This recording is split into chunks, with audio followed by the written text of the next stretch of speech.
to Table Talk with Toddy, a podcast for millennials designed to motivate, inspire, and educate you on what it really takes to live a real life on purpose. This isn't your typical podcast. You can count on me to keep it real, funky, and relatable here on Table Talk with Toddy.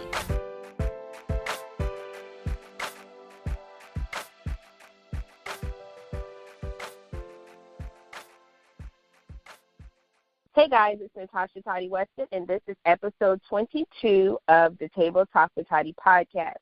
I am really excited today because we have joining us one of my virtual besties, and his name is Ricky Zavista, and he's one of those people that I've met on social media, and we just hit it off instantly, and that was like a long time ago. And we've just been really joined at the hip ever since. Ricky's push through and no filter attitude has not only made him a fashion celebrity in his home state of Connecticut, but he is now thriving as a personal stylist in New Jersey, and he is living out his dreams. But don't get it twisted, life has not always been peaches and cream, and like many of my friends that are in this entrepreneurial space, Ricky never stops. So today I'm going to chat with one of the most ambitious people I have ever met and find out how in the hell he's been able to accomplish so many amazing things coming from a not-so-popular state. And we're going to talk a little bit, I guess, about the importance of breaking barriers, and this conversation can just go all the way left. So, guys, put your helmets on because our conversations get really real. So, welcome to the podcast, Ricky. I am super excited to finally talk to you. I know. Thank you. I'm excited about this whole thing. And before we even start, I just want to say congratulations to you as well on the podcast, the books, everything you've done. You're welcome. Thank you so much. And that intro was amazing. I need to add that to my bio because I like how you put some stuff together. But we'll talk about that offline. Yes, we will. And, okay, guys, so, I normally have, a bio for my guests, and, I had their long list of accolades and all that. But Ricky is a different kind of friend, and he's one of those people that you don't have to have your ish together to speak to him, and that's what I really love about him. And so I didn't have a bio to work with, but because I know him, and we've known each other since, I think, 2009, 2010, that long ago. I've been able to firsthand witness his journey and witness from the beginning to now where he is. So that kind of makes doing interviews a lot more fun and a lot more relaxed because I actually know who I'm talking to. So you'll find out this I won't even call it an interview, this conversation. We're going to talk about quite a few things. And so I still say pull out your pens and paper because you can learn a lot from just our conversation. But I'm going to give you guys a quick history on Ricky and I. We met on Twitter. And we met, I want to say, don't quote me, 2009. Between 2009 and 2010, I believe I had just, I was either still living in New York or getting ready to move back down south. I don't remember. And you guys know my story. I started off in the fashion industry. I wanted to do what Ricky is doing now, but that didn't work. That got shut down real quick. But anyway, we met on Twitter, and I think that's amazing because now, all of these years later, 2017, we've still kept in contact. We've still followed each other's journey, and we still have been very supportive. We've seen each other's ups and downs, and I think that's the amazing thing is that we're virtual friends, but we're friends. And that's kind of not happening too much now. To keep in contact with somebody for this amount of years, I think, is what is unique, to just watch each other grow. So just a quick background history on Ricky, y'all. So Ricky is from Hartford, right? Hartford, Connecticut? Hartford, Connecticut, yeah. Mm-hmm. Hartford, Connecticut. And he reminds me so much of myself because I came from a city that was not fashion forward, and I say that lightly. Hartford, Charleston, you didn't really see too many people trying to pursue that type of career. And I'm talking about, African Americans here, that is. You don't see too many of us pursuing those types of careers. So, Ricky, tell us how you got started in the fashion industry. Give us a little back history on yourself. Mm-hmm. Sure, definitely. So, honestly, it all started through Twitter. And I'm the type of person where very persistent. So I'm going to go hard. Even if you say no, if I'm getting on your nerves, I have that attitude as I don't care. I'm going to keep going and going and going. The thing that I find that is crazy enough about my situation is that we all know, like, on Twitter, Ricky DeVista, you guys can follow me, I have no filter. Actually, though, if you look at me back then and now, I've grown a lot in my Twitter years. And I know you could probably say, too, like, when you first met me on Twitter, you probably was like, who the hell, what the hell, and how the hell is this boy? I don't know. And it's so funny because I never used to be like this. I used to be one of those quiet kids, just reading my books, into my, whatever. But some way, somehow, this voice just came out and this personality. Right. So, and then on Twitter, it all started with Tiana Smalls. Girl Get Your Mind Right. She's the author. She was on TV, What Chili Wants, all that good stuff. So I reached out to her, and to get a response back, I was shocked because here I am in Little Old Connecticut. Don't know what. No, let me back up. Sorry. Wait a minute. Pause. Little Kim is where it all started with the shades, with the DeVista shades. So, I mean, it's just so much that has happened within the past years. But anyways, I was on Twitter, and at this time I was making shades. We called them DeVista shades. I didn't know what the hell I was doing. It was just out of creativity. I wanted to do something different. So I had no website. I had no brand. I had nothing. Then I'm putting the glasses on Twitter. One of Little Kim's assistants at the time reached back out to me.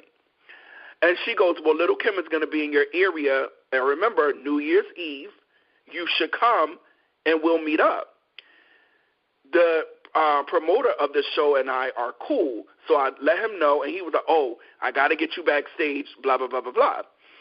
So I now this is all through Twitter, okay? I don't know what the hell I'm doing again. I don't know what's about to happen, nothing. So I get backstage. I'm on a stage, whatever. Mind you, Little Kim is my idol. Like, I know every song word for word. So I spy the assistant, and she's like, come here. And in my mind, I'm super nervous. I'm like, what the hell is about to happen? I got the glasses in the bag, everything. So Little Kim comes out with her whole entourage, and she performs or whatever, and she took a break, and she comes back, like, to the back area where we were at. And she was like, oh, my God, nice to meet you. And I gave her the shades. I'm shaking. Wow. She puts the shades on. We take a picture, and that's how it all started. The thing where I messed up at, because, again, I didn't have anybody to teach me or guide me, the picture goes on Twitter, okay? I retweeted the picture, and she was like, shout out to Ricky DeVista, blah, blah, blah, blah. Sorry, at that time my name was CT Stylist. It wasn't even Ricky DeVista. So shout out to CT Stylist or whatever the case may be. Girl, next thing you know, this picture is on Funkmaster Flex. It's on all blogs because the glasses was dope. And everybody's trying to reach out to me like, who the hell are you? What's your website? I want to order these glasses. Do you know if I had the proper guidance back then, I don't know what my life would have been like right now. Right. So it's like, I don't want to say I lost that opportunity, but in my heart I kind of did because it went nowhere. It went absolutely nowhere. And to this day, the funny thing about it, the assistant that was her assistant at that time lives in New Jersey, where I'm at now, and we still keep in contact. Wow. So, okay. Okay, because I never knew the back end of that story. I remember the day that picture went viral. I remember it kind of seems like you walked us through. And shout out to CT Stylist because that is actually the name I thought was when you were CT Stylist on Twitter. Yeah. I forgot about that. Okay, so what stuck out to me, first thing first, is let's retract to the beginning of that opportunity. So I always tell people this, and they laugh at me when I tell them this, but you know how, like, when you start working with celebrities or getting your products placed on celebrities and stuff like that, people think that you have to have, like, this real tight relationship with that person or How did you get in contact with a celebrity? Which I always tell people, nowadays it's not hard to get in contact with a celebrity because every celebrity, especially the reality stars, have their email addresses in their bio. And even if, it's a booking email address, that's still a starting point. But besides all of that, you did not go to door 8. So you didn't go tweeting Lil' Kim and, trying to get directly to her. You went through her assistant. Mm-hmm. And so I always tell people, like, when I was working in New York and I was meeting people and things, people would always say, oh, my God, well, how do you get in contact with these types of people? How do you get in these circles? I'm like, go through door B. Everybody's trying to go through door A. Mm-hmm. It's really that simple. It's really that simple. And so, that was a really good point that you brought up. Another point you brought up is a relationship that you had with, I think you said, the promoter to get you backstage and get you the access that you needed so that when she got there, you was closer to meeting her than you would have been had you not had the relationship. So, y'all, 2 points. I mean, go through door B and have the relationships you need beforehand. Cultivate those relationships so that when opportunities do come, then you're not just seeming like you're just popping out of the woodwork asking for a favor or trying to get something and you don't really know somebody. So, those are 2 points. Now, the part about you missing out the opportunity, you learned a big lesson that some people still don't get. Be prepared when you get opportunities. Make sure your back end is ready for the overflow. So you could have had an online store set up so that people could go to your website, order, and then just as something as simple as your name not matching your Twitter handle. Like that's crazy. So I bet you changed it after that, didn't you? Oh, I definitely. I did a whole revamp. I was like, oh, hell no. Like, this can never happen again because I saw how it worked, and I'm not saying that it's super easy because it's definitely not. We all know that. But I was like, this will never, you learn from your mistakes, and I will never let that happen again. Yeah, absolutely. So we know that this moment changed your career, and you kind of answered the questions I had written down. The 2 questions, Ricky, I had written down. You already answered them. Yeah. How did this moment change your career, and how did you get this opportunity? Okay, so your fashion shows. That's something else that you are well known for, the Trendy Walk fashion shows. Now, how many years have you been doing your fashion shows? So I've produced 7 fashion shows. Next year will be my 8th annual. This year would have been my 8th annual, but we're going to discuss that. But, so I did 7 shows so far. Okay. All right. So tell me, because Hartford isn't a really big city, is it? I've never been there, so I don't know. No, Connecticut isn't big at all, and the whole Connecticut is not big. Okay, so tell me, how was it? Now, I know coming from Charleston isn't a small city, but is not as big as people think it is either. So I remember doing my first event. It was a black tie event. I was fresh out of New York. So, of course, when you go to New York, and because you love New York, you're exposed to so many different things, so many different types of events that we don't necessarily have in our hometown. So when I moved back to South Carolina, my first thing was, let me get a red carpet event together. Let me throw a black tie affair. And in my mind, it was going to be like an adult prom. And we're going to get to that because I know you're having one coming up. Yep. So in my mind, I'm thinking, we don't, besides our high school prom, adults don't have a chance to dress up and go somewhere unless they're like elite and running with like the big dogs, the mayors and stuff. We don't have an opportunity after our prom to dress up like really nice and walk down a red carpet and do this or that. So those are my intentions. So I planned this big event, thought that I would have a packed house. And when I tell you nobody showed up. And I was so devastated. So I think since then that's kind of left like a bitter taste in my mouth about having events in my hometown because I feel like people just don't get it. They're not going to support it. So now you're going on your 8th year in a small city throwing a fashion show. Tell us, how have you made it to 8 years? How did you start getting people's interest? Tell us about your first year. Did you have a packed out, sold out show? Tell us how you went about doing that, coming from, maybe not too many people knowing who you were. How did you stay consistent and persistent with something like that? So with the fashion show, my first year, I started it off, I didn't want any help. I did it out of, just fun. I'm like, okay, I love fashion. This state is dead. It's semi-ratchet. There's nothing going on. They're so late with fashion. Let me do a fashion show. But I always wanted to be the producer, though. I didn't want it to be about me. So that's when I was like, you know what, let me reach out to a few local designers. And at that time, I was doing the Devisa Shades, too. So the Devisa Shades was a part of the show as well. My first show, I want to say I had about 75 to 100 people. That it wasn't a packed-out house. It wasn't what I expected. To be honest with you, to be 100% honest with you, I thought it would be nobody there for two reasons. That people wouldn't understand the fashion in Connecticut, and that I wouldn't get support being an openly gay black male in Connecticut. So those two things, I'm like, people aren't going to come to this event. But you know what? I've always had that hustle and that grind, so I thought I'm going to do it. So, again, about 75 people come out. So then my going up to like the second, third, and stuff like that, I'm like, wait a minute. I need a team.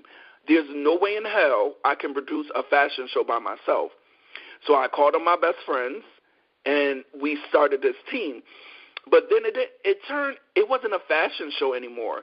It turned into a production where I needed a publicist. I needed a lot. I needed sponsors. Then I said, you know what? I got to start giving back. I'm not going to just, take people money and just, go shopping or whatever. I got to give it back. So I was just super persistent with it, and I was like, you know what, this is fun. So it started off with just a joke, like, I'm going to have a fashion show. Now when I tell you, and I always thank my supporters all the time, I have over 300 people that attend my fashion show. And the audience has changed, like it's white, black, Spanish, Chinese.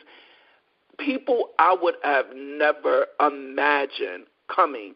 And I mean, not only from Connecticut, there's people from New York coming, Mass, like everywhere.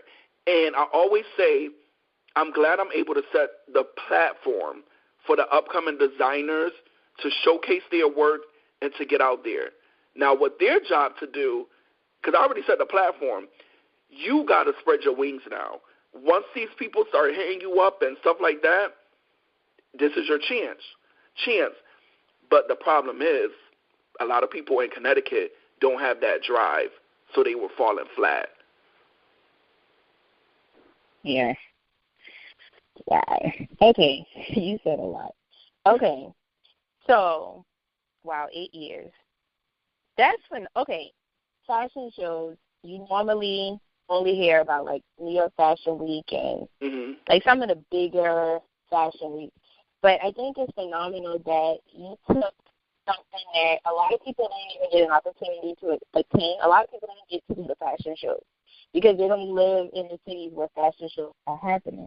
So for you to have like 75 people, now you have 300-plus people coming to these shows, that is like a testament that I gave up too quick. Like, that's what I take from that, is that I gave up too quick on my event, clearly. But, I think everything happens for a reason. I think even here, I set the trend because I'm not even going to lie. My event did not do well, but that following spring, when I tell you there was all sorts of city proms and those types of events, and at first I was like, well, damn, you couldn't support mine, but you can do your own. Like, I'm not even going to lie. Those are my feelings. Right. But in a way, I was like, you know what? Even if all it meant was for me to set the tone and show them what's possible, then okay, have it. And now I'm kind of glad that they took off with it because I'm not an event planner. I don't even think I know that's not my lane. So, I think sometimes when we attempt to do things such as an event or start a new trend and people don't gravitate or accept it in the way that we hope for, we kind of think that it's like doom and gloom, when sometimes maybe God just wants you to be the trendsetter. And I think you do a phenomenal job at setting the trends. Like, I just watch your audience, how much they, like, follow you and they love you. And, even besides the fashion shows, you were on radio, Hot 93.7, I think? Yep, 93.7, Trendy Tuesday, yeah. Trendy Tuesdays. So, okay. So, this is where you started expanding your brand. So, You started with the shades, you started with the fashion styling. the shades. You styled Tamaya Reese. You worked, Lil' Kim with the glasses, Tiana. I think I read somewhere you even worked with Brian from Day 26. I mean, You had a pretty good celebrity clientele list. So then you started expanding. So you had the shades. Then you had the fashion show. You kind of kicked that off. That was working out for you. Then you went on to do radio personality.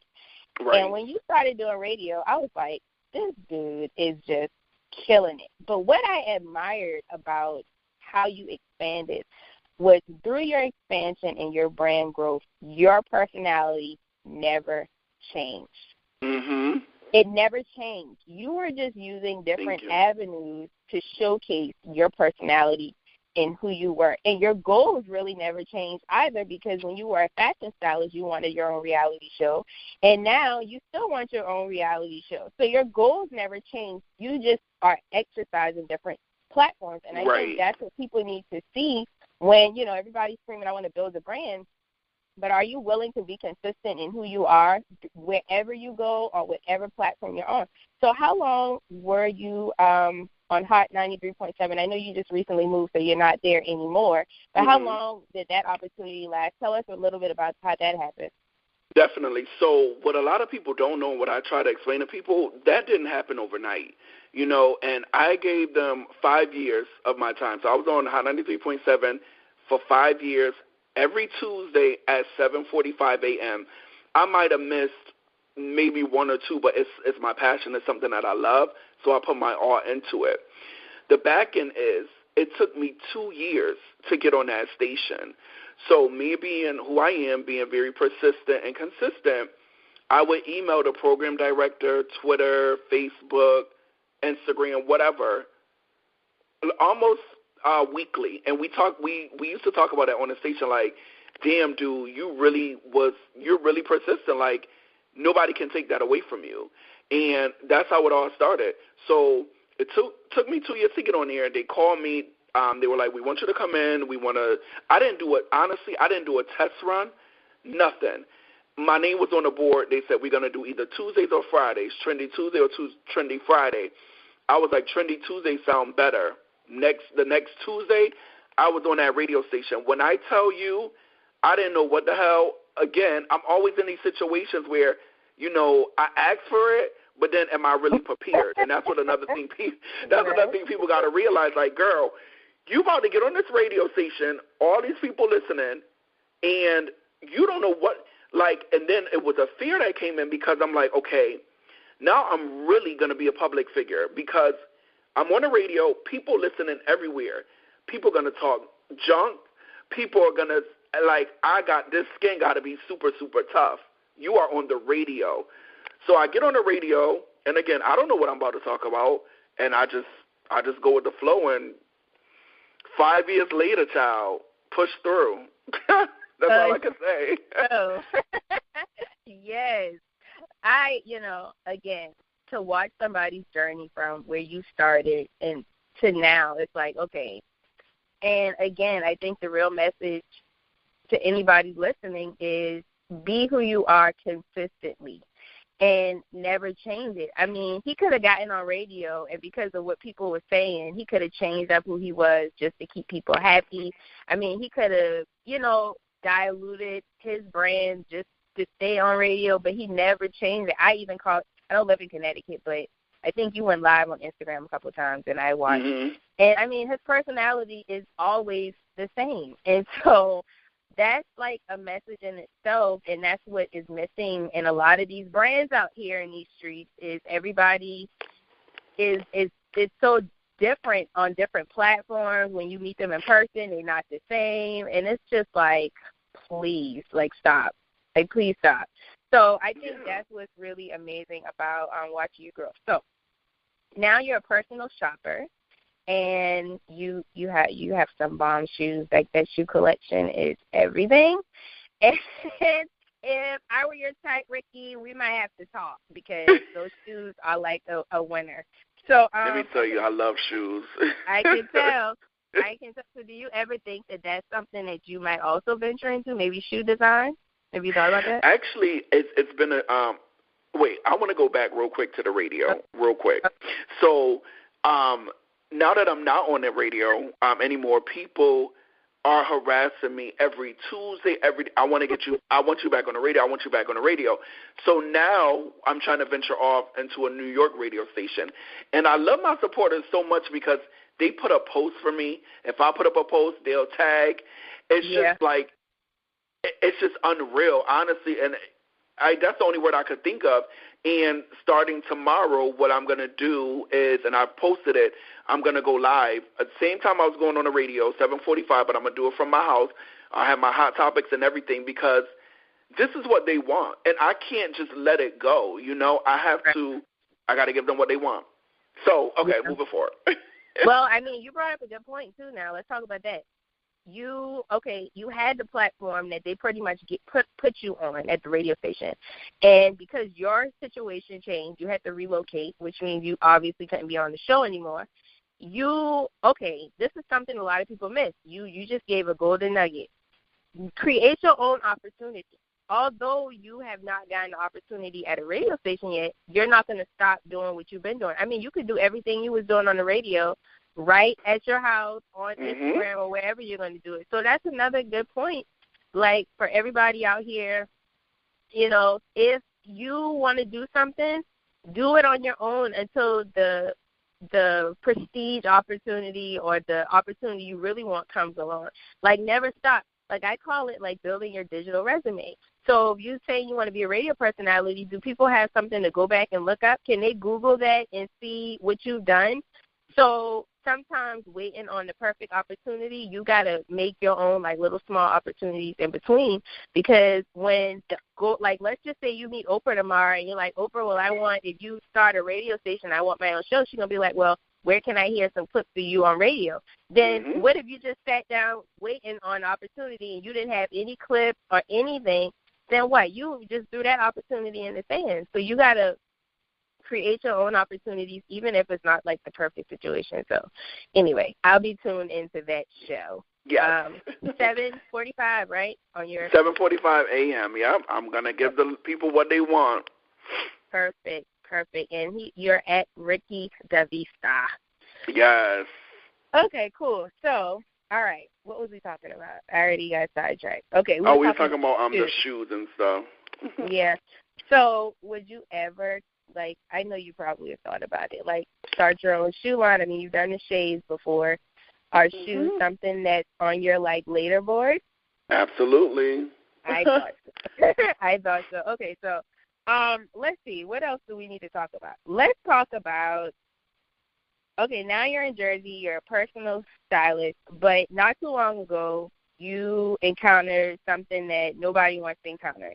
Your mom passed away, and that was a major transition for you and your brother and your entire family, I'm sure. Yeah. But you still remain persistent. But I want to dig a little bit deeper because, you know, I got to go there, right? Okay. Yeah, Your mom, I was prepared, trust me. Your mom, I've never met her, but I've watched how she supported your shows and how proud of you she's always been.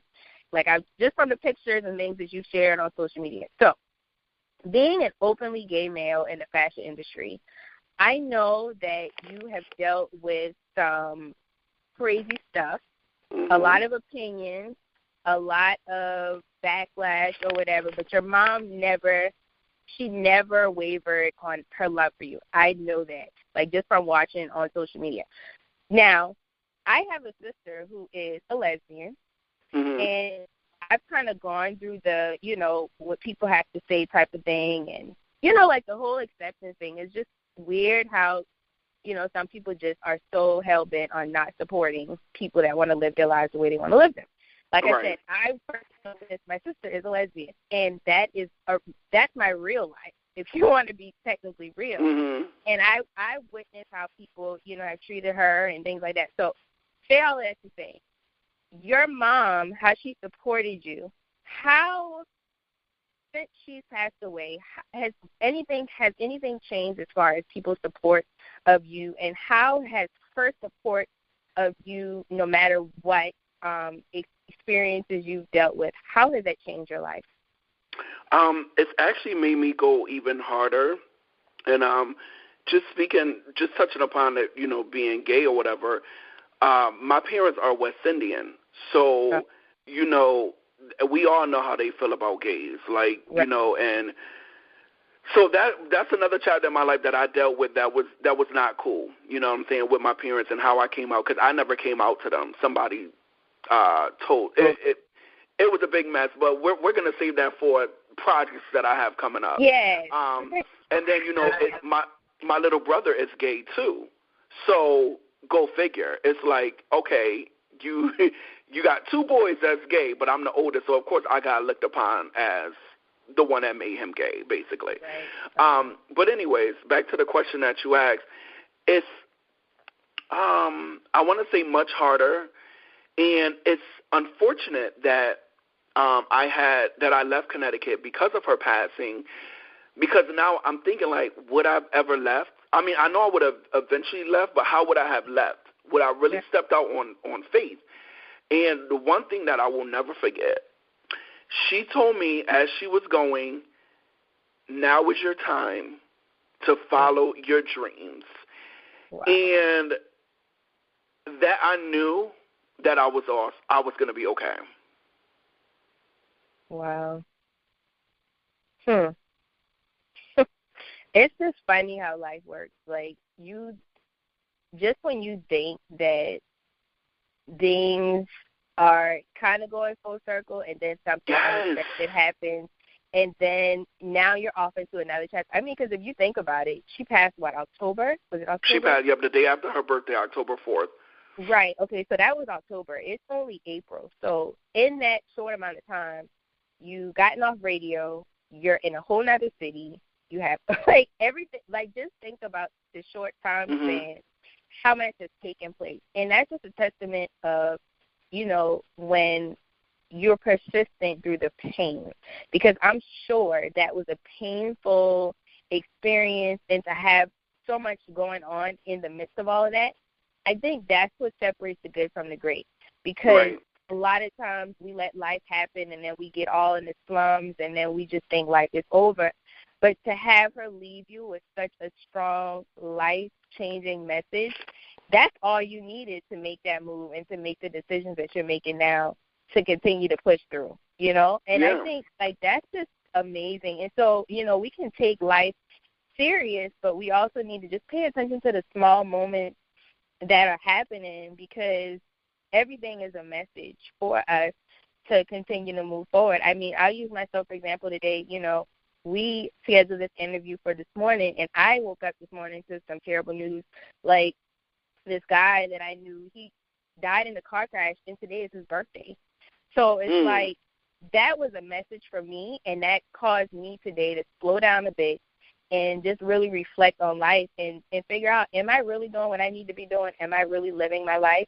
Am I really doing the job that I want to do, not what everybody else wants me to do? So, I think that is really beautiful how your mom, how she really just had your back up until the end. And I think that's what is really going to be special about your story. And so many different dimensions about you, just from the fashion industry, all that you've gone through. A lot of millennials need to hear this. And that's why, I wanted to get you on a podcast, really, because you have such a powerful story that not enough people are talking about. Right. And, life is short. And so we've got to bring these issues out and talk about what's really happening behind the scenes. Because people see what we post, Ricky, and they think life is just all gravy. They have no idea. Tell me about it. It's so funny because I'm glad you mentioned that. Like, sometimes when I go out and meet people, they're like, oh, my God, you look like you be having so much fun. I could imagine. Da, da, da. I'm like, girl. You have no idea. Only if you knew what the work and stuff consists of. Yeah, it's a lot, man. And that's why, I can't wait for your podcast, because I listen to podcasts all day, and I have my select few where, they're like real podcasts, and like, you can ask anybody. I hardly ever even edit my podcast interviews because I want people to hear, like, the real thing. It's just too much filtering going on, and people are going to real life stuff. And you can't filter but so much and without diluting the part that can help somebody or inspire somebody. So, you know, I'm going to need you to get that podcast out here so I can have something else to listen to. Yes, I got a lot of stuff I got to work on. And that brings me to, like, the whole, and kudos to you, because the one thing I admire and what I wish I can do, and I'm going to do it one day, is not have a 9 to 5 and really focus on what I want to do. Right. And it's even, you know, like I was telling somebody the other day, you know, I've been an entrepreneur for, gosh, as long as you've known me. And I've had seasons where I've done my business full time and then I've gone back into corporate America. Then I'll, like, stop again. But this time, honestly, I was forced back into full-time entrepreneurship because when my grandma passed last year, we had moved back to where we live, well, in the Charleston area. And, you know, I had a job. I was working at a bank, and I hated the job. Like, I absolutely hated it. But I was taking care of my whole family, so I didn't have a choice but to get my butt up and go to that job every day. Mm-hmm. And but I always knew, like, it seemed like every day I got up and went on that job, like a noose was getting tighter and tighter around my neck. Like, I literally, there were mornings where I would be crying on the way to work, like, I don't want this one here. My boss hates me. I don't want to be here. Like, I just feel like my life outside of work is completely different, and I never wanted that to be me. Like, I never wanted to be a different person outside of work than I was at work. And so, long story short, I ended up having to, you know, leave that job, move, and you saw my story. Like, I literally had to find a new place to live, like, within a week, and, like, a lot happened, like, between September, November last year, things got really real. Mm-hmm. And it was during that same time that I pretty much left my job. So here I am now, like, okay, I'm in this new place, taking care of my family, and, like, what am I going to do for money? Like, right. that was really, I have a 2-year-old. Like, I'm pretty much taking care of my mom because she had pretty much lost everything she had taking care of her mom when her mom was dying. So I'm like, okay, all the responsibility is on me. Now, what am I going to do? Because I just lost off my job. So I started, like, going on those little online job search websites and stuff. And when I tell you, out of all of my years of being employable, I could not find a job. I filled out every type of applications and my resume everywhere. I could not find a job. I finally nailed down a job at a chiropractor office. And when I tell you they had my schedule all jacked up, it was part-time. It was like 30 hours a week. But he would call me in, and then, like, I think I'm getting like 6 hours a day, and he let me go home after 4. I'm like, I can't work like this and pay my bills. Mm-mm. When I got my first check, it was 50 hours, and my check was less than $500, and it was the first of the month. I said, no, I cannot do this. Like, I could stay home and hustle and run my business if I do it the right way and make more money than this in a week than I can do spending up and tying all of my time up on this job. And it was at that moment I made the choice. And it wasn't because I wanted to necessarily get back into this full-time, but I didn't have a choice. And when you don't have a choice, you are forced to get up every day and do what you have to do to make money. So I tell people all the time, like, when they're like, oh, like, you know, I want to be a full-time entrepreneur, I'm like, well, you better have a real hustler's heart inside of you, because when you get up, what you do that day determines how you eat and how you pay your bills. And they're like, oh, really? I'm like, yeah. Did you think it was me? We didn't come from the sky? No. So I know when that time comes for you, you'll do well, because you're like me. You're a real hustler at heart. So, yeah, and I, you know, and the time is going to come, and, like, all of these years that both you and I have been putting in work, networking, building relationships, all of that matters, like, when it's time to make that transition, because you have those relationships and those networks to fall back on. I mean, you heard how you just said your people, they share your posts, they tag you, they support you. That is what you need to continue to drive, really. Mm-hmm. And, I mean, your personality is just so contagious. Like, who doesn't love you? Like, it's just, if you don't, I don't know what's wrong with you, but you know, yeah, that's how it is. And another thing about me too, and you know, a lot of people preach it, but you know, I would say, like, you just have to be humble, because I could be one of those, and you know, a lot of people look at like a gay male like, oh, real conceited, real stuck up, da-da-da. But in my opinion, like, you have to be humble because, again, anything can be taken away from you. Number one, we all know that. And, like, why not? Like, you know, you don't got to go around, like me and you. We're very proud of ourselves. We're very proud of our accomplishments. But you don't see us going around, like, bragging about it and being nasty about it and stuff. Like, a lot of people do it. A lot of people feel like that. Right. Because it's just not necessary, and we both know that life can change within a matter of seconds. So, so as quick as we could be up today, you could be down tomorrow, and you could be relevant today, and nobody cares about you tomorrow. And so you got to stay moving. You got to stay grinding and networking and putting yourself where you want to be. And so, you know, I look at you, how you go to these Love and Hip Hop reunions. And you was invited to Mona's birthday party, like, not too long ago, weren't you? Yep, because she came to my store. Yeah. Mona actually came to my store in my department, and the funny thing is, I'm, you know, working or whatever, because I'm the assistant manager of the department, and I just happened to look up, and she's just standing there smiling, and I'm like, wait, Mona? Like, I had to really, because I know she lives out here, but I wasn't expecting it, you know? It was just like, wait a minute. And it's funny because her husband follows me, too, so he had hit me up about, like, some shoes or whatever. But, you know, that he knew that I worked at the mall. But, yeah, then she's like, oh, can you shop in other areas? I'm like, of course. Her daughter was with her. And then I got invited to the party. So, and it's just a blessing that I'm out here now because had I been in Connecticut and she would have invited me, it would have took me 2 hours to get there, then turn right back around 2 hours. Girl, I'm 23 minutes away from the city. Like, wow. It's just, like, amazing. Like, you're just getting closer and closer. Yeah. Like, so, you know, that's just, you know, another testament that if you just keep doing, and I'm sure because you tweeted her, like, only 10 million times. Girl. Until she followed me. Her, Stephanie, the whole everybody. Yup. Right. So, you know, little things like that people may not think matter. It matters. Like, these people that they think are, like, untouchable, like Mona, they probably think that she's just, you know, you can't reach her ever.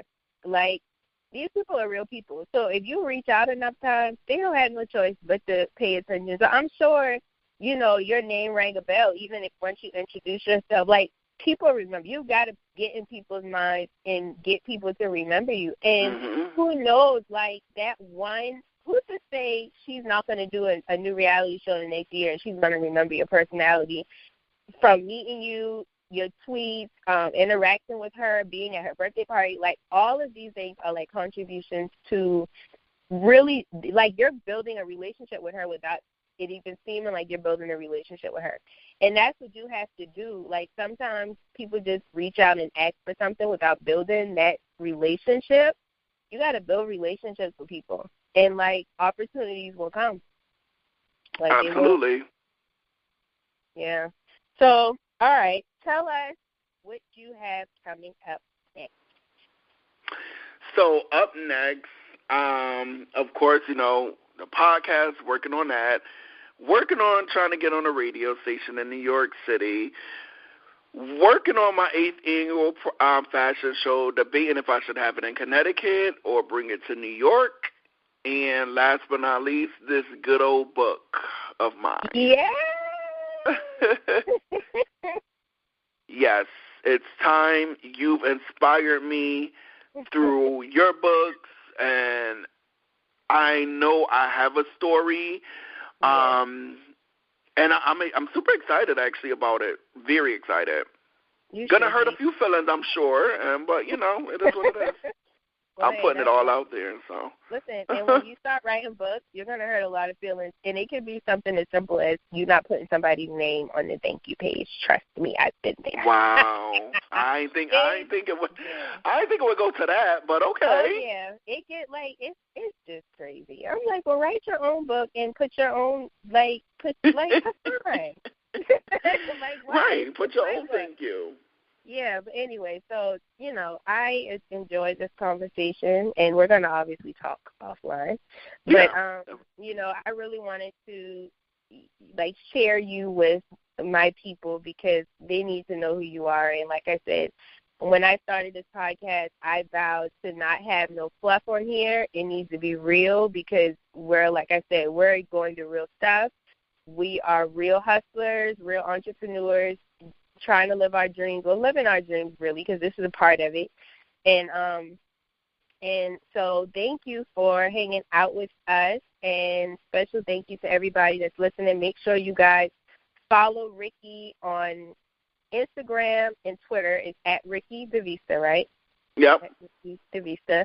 And his website is rickydevista.com.